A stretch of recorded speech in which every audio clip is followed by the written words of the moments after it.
Hey guys, so previously in my creative makeup looks so far I've covered Jack Frost, night, and in this video I'm going to be doing ice. There are quite a lot of ice makeup tutorials on YouTube, so I wanted to try something a little bit different, something with like icicles and something a bit demonic. So I came up with using these sellotape horns, which is what Andrea, my friend, used in a couple of videos back when we went to a gig in Bristol.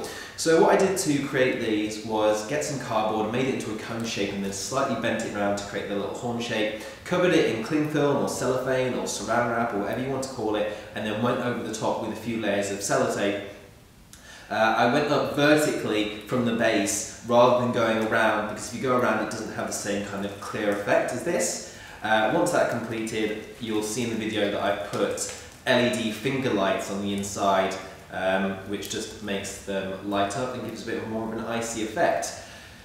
As I said, there are going to be 4 videos for this winter series, and I don't actually have time to make the 4th one before I go home to my parents' house for Christmas, so the 4th one is going to be coming when I get back. It should be quite interesting. I quite like the idea I've come up with. Hopefully it turns out as well as it is in my mind, and hope you guys like it. If you like this video, make sure to give it a thumbs up and subscribe, and as always I'm going to be leaving my links to my Facebook, Instagram and Twitter down in the description below, so make sure you check those out. Okay guys, see you next time.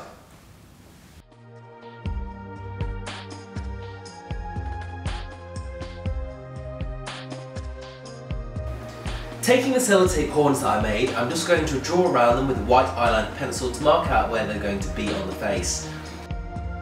Next I'm going to go over the face with a foundation brush, just applying a white Snazaroo face paint across all of the face area that isn't marked out. I'm just brushing it on and then patting it down with the brush just to try and get rid of any brush strokes that may have appeared. Once that's completed, I'm going to be using a white powder eyeshadow, and I'm just taking that with a sponge and patting it all over the face just to fill in any areas that may have been left out. With a black eyeliner pencil, I'm going around the eye area and just marking out where the eye is going to be. I'm not having eyebrows for this look, so they're coming quite low down to the eye, just under the brow bone in the eye socket area. Working back in the white areas with a flat paintbrush, I'm coming in just making the eyes a little bit smaller to work with. Then I'm going to be using that same black eyeliner pencil and I'm going to line both the top and bottom eyelids on my eyes. It doesn't have to be neat because we're going to be working over these again in a minute anyway. This time I'm using a black Illamasqua eyeshadow and I'm working over the eyelids, both top and bottom, with a medium blending brush. This is just going to really help you get that black right up to the eye line. With an angle brush, I'm taking my black Snazaroo face paint and I'm getting some nice angles by working from the centre and flicking out, creating this harsh angled smoky look.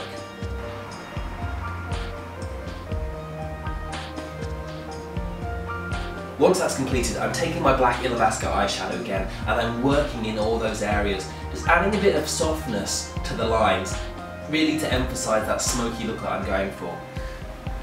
Then, with a deep blue colour, I'm working up the bridge of the nose and above the eyes, just to create a new brow shape, and the higher it goes, the lighter blue that I'm using. And just flicking it up above towards the forehead. This is really going to define the brow area, even without having eyebrows. And then I bring it back down the nose again, just to define the nose shape.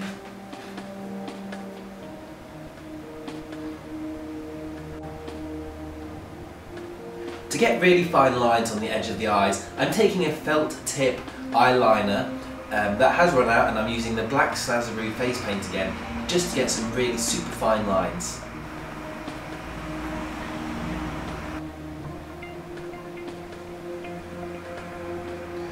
Then with my medium eyeshadow brush and dark blue again, I'm just going to define the nose so it sticks out against the white on the face.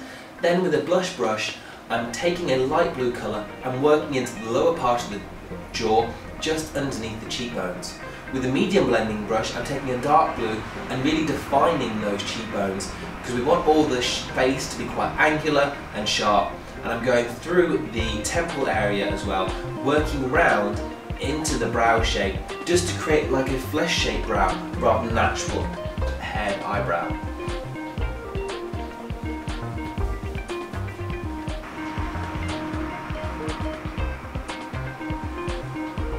Then I'm taking a medium blue, something in between the dark blue and the light blue that I was using before, and I'm using that to just blend in to the cheek area, just so the line isn't as harsh. I'm using a flat blending brush this time, just to help define the lines. Then on the lower jaw, I'm taking a medium blending brush again, and I'm just coming in just to darken things, just to add a bit more shape to the lower jaw.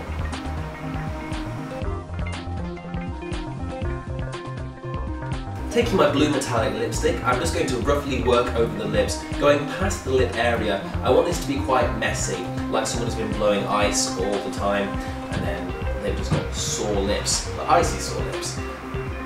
Then I'm taking my dark blue eyeshadow again, and just messily pressing that over the top of it, and using a blue eyeliner pencil just to stretch out some lines, almost like cracked lips.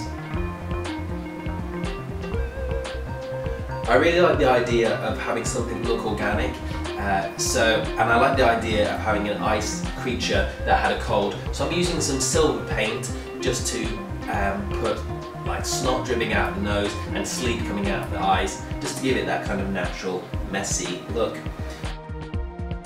With a blue eyeliner pencil, I'm going to draw out all the areas on the cheek where the cracked ice is going to be.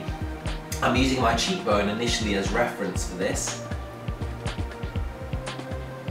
You might want to look at some pictures of cracked ice or glass or desert rocks just to get an idea of what the shape for the crack should look like. Once that's all down, I'm going to go back over with a white just to add some highlights to the cracked pieces. The more time you spend on this, the more realistic it's going to look. It's all about shadow and highlights.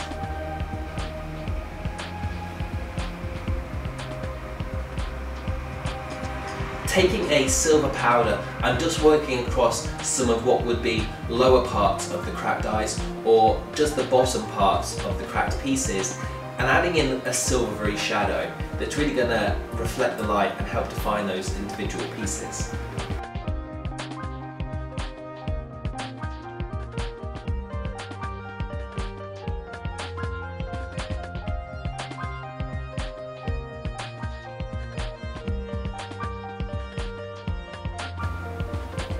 I wanted to get a white wig for this, but it didn't arrive in time. So what I'm doing here is using a foundation brush and taking in my white Snazaroo face paint and just completely brushing it all over the hair.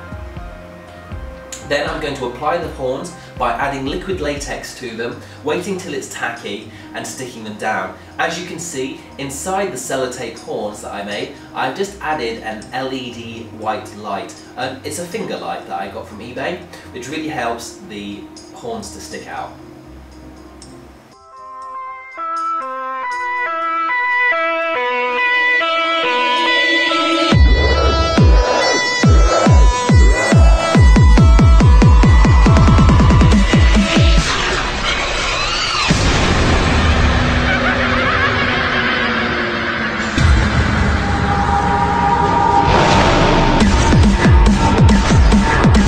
You have no more head.